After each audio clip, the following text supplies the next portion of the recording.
আসসালামু আলাইকুম। আজ পুরনো সব বন্ধুরা একসাথে হয়েছি। আমরা সবাই মিলে নৌকা দিয়ে চলে যাচ্ছি আমরা মায়াদ্বীপ ভ্রমণে। হোমনা সরকারি স্কুলের সামনে থেকে আমরা খাসি ওইখান থেকে ৪টি পিস করে আমরা এখানে চড়ে নিয়ে আসছি। এখানে আনার পরে সব বন্ধুরা মিলে কিন্তু দেখেন কাটিং করা হচ্ছে খাসি, এবং খাসিকে কাটিং করার পরেই কিন্তু রান্নার কার্যক্রম শুরু হবে। এই যে রান্নার কার্যক্রম শুরু হয়ে গিয়েছে। একদিকে রান্নার কাজ চলতেছে, আরেকদিকে সব বন্ধুরা মিলে এখানে খেলাধুলা করতেছে। এখন ক্রিকেট খেলা হচ্ছে। এই ক্রিকেট খেলার পরপরই কিন্তু আমরা যে মেঘনা নদীর যে স্বচ্ছ পানির মধ্যে আমরা সবাই কিন্তু গোসল করবো, এবং ওইখানে ফুটবল খেলা হবে।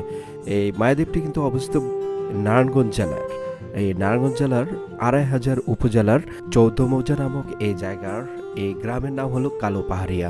এই কালো পাহাড়িয়া গ্রামের এই চরটার নাম দেওয়া হয়েছে এখন মায়াদ্বীপ। এই মায়াদ্বীপে কিন্তু প্রচুর মানুষ এখন আসে।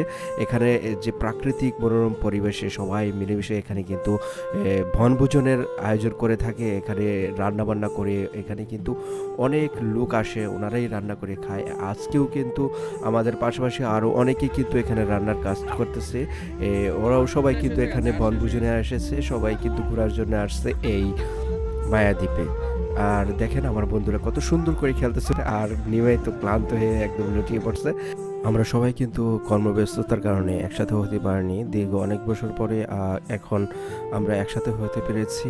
এই আনন্দটা যে সবাই একসাথে ভাগাভাগি করে আমরা উপভোগ করতেছি, অনেকটাই ভালো লাগতেছে। এইখানকার যে মনোরম দৃশ্য আর এরকম পরিবেশে আমরা এই পুরো দিনটা কাটাইছি কীভাবে, অল্পতেই সময়টি কিন্তু কিভাবে চলে গেছে তা আমরা ভাবতেই পারিনি। কারণ এরকম মনোরম প্রকৃতির মাঝে পড়ে থাকতেও কিন্তু অনেক ভালো লাগে। দেখেন কতটা সুন্দর এই মায়াদ্বীপের দৃশ্যটা।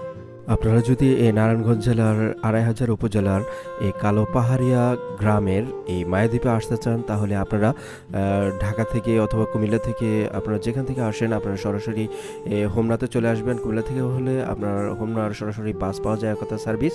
আর ঢাকা থেকে হলে কিন্তু গুলিস্তান থেকে বিআরটিসি বাস সার্ভিস আছে সরাসরি হোমনা অথবা গৌরীপুরের। আর যদি আপনারা সরাসরি আরেকটা বাস আছে যে লোকাল বাসগুলো, ওইগুলো সায়দাবাদ থেকে ছাড়া হয়, ওইখান থেকেও কিন্তু আপনারা আসতে পারবেন। আর যারা আপনারা এই আশেপাশের আছেন তারা অবশ্যই হোমনাতে আসবেন। হোমনাতে কিন্তু সিএনজি বা অটোরিকশার মাধ্যমে আপনারা শ্রীমতী একদম মেঘনার তীরে চলে আসবেন। এখান থেকে ২০ টাকা করে মাত্র গুদরা পার হলেই কিন্তু আপনারা এই মায়াদ্বীপে আসতে পারবেন। তো দেখেন আজকের এই দৃশ্যটি আমরা সুন্দরভাবে উপভোগ করে আমরা বাড়িতে চলে আসলাম।